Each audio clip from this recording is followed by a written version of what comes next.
আওয়ামী লীগ সরকার পতনের পর থেকেই ভারতের সাথে বাংলাদেশের কূটনৈতিক টানাপোড়েন শুরু হয়। ভারতে শেখ হাসিনার অবস্থান, অতিরঞ্জিত ভারতীয় মিডিয়ার সংবাদ সহ আরও নানা ইস্যুতে দুই দেশের বিবাদ এখনও চলমান। এর মধ্যে বাংলাদেশের সাথে সম্পর্ক আরও দৃঢ় করতে ব্যাপক চেষ্টা চালাচ্ছে চীন। কিন্তু হঠাৎ চীন কোন স্বার্থে বাংলাদেশের সাথে ঘনিষ্ঠতা বাড়াতে চায়, বিস্তারিত জানাচ্ছেন ইশতিয়াক হোসেন। ভারতের সঙ্গে কূটনৈতিক টানাপোড়েনের মধ্যেই এবার বাংলাদেশকে কাছে টানতে সক্রিয় হয়েছে চীন, যেখানে বেইজিংয়ের আয়োজনে বাংলাদেশ থেকে ২২ সদস্যের একটি প্রতিনিধি দল ১০ দিনের সফরে চীন গেছে। বাংলাদেশের প্রতিনিধি দলে রয়েছে রাজনৈতিক নেতা, সুশীল সমাজের প্রতিনিধি, বুদ্ধিজীবী এবং সাংবাদিকরা। চীন সফরের প্রতিনিধি দলে বাংলাদেশের রাজনৈতিক দল বিএনপি থেকে যুক্ত রয়েছেন আব্দুল মঈন খান। ব্রিটিশ সংবাদ মাধ্যম বিবিসিকে দেয়া এক সাক্ষাৎকারে তিনি জানিয়েছেন, সফরকালে তারা চীনের সরকারি কর্মকর্তা এবং ক্ষমতাসীন কমিউনিস্ট পার্টির শীর্ষ নেতাদের সঙ্গে বৈঠক করবেন। ডিজাইন, এলিগেন্স, বিউটি, সেরা পণ্য সবার জন্য জেভিকো।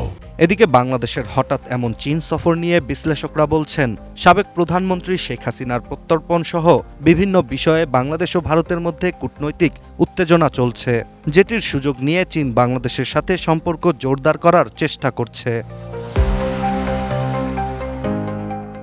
বিবিসিতে প্রকাশিত একটি প্রতিবেদনে বলা হয়, শেখ হাসিনার আওয়ামী লীগ সরকারের বিগত ১৫ বছরের শাসনামলে বাংলাদেশ ভারত বান্ধব নীতি অনুসরণ করলেও চীনের সঙ্গেও সম্পর্ক বজায় রেখেছিল।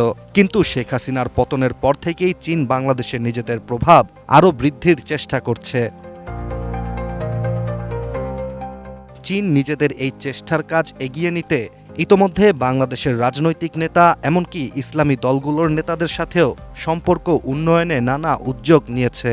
এছাড়া দুই দেশের সম্পর্ক আরও দৃঢ় করার অংশ হিসেবে ২০২৫ সালের জানুয়ারিতে বাংলাদেশের পররাষ্ট্র উপদেষ্টা মোহাম্মদ তৌহিদ হোসেন চীনের আমন্ত্রণে বেইজিং সফর করে চীনা পররাষ্ট্রমন্ত্রী ওয়াং ইয়ের সঙ্গে বৈঠক করেন।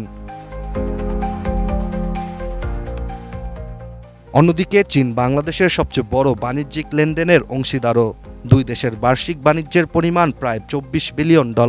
এছাড়া চীনের জন্য নিজের সামরিক অস্ত্র বিক্রির একটি বড় খাতও বাংলাদেশ, কেননা বাংলাদেশের ৭০% সামরিক সরঞ্জামই চীন থেকে আসে। তাই এসব বাণিজ্য আরও বৃদ্ধি করতেই বাংলাদেশকে কাছে টানার চেষ্টা করছে চীন। Ishtiaq Hossain, ATN news.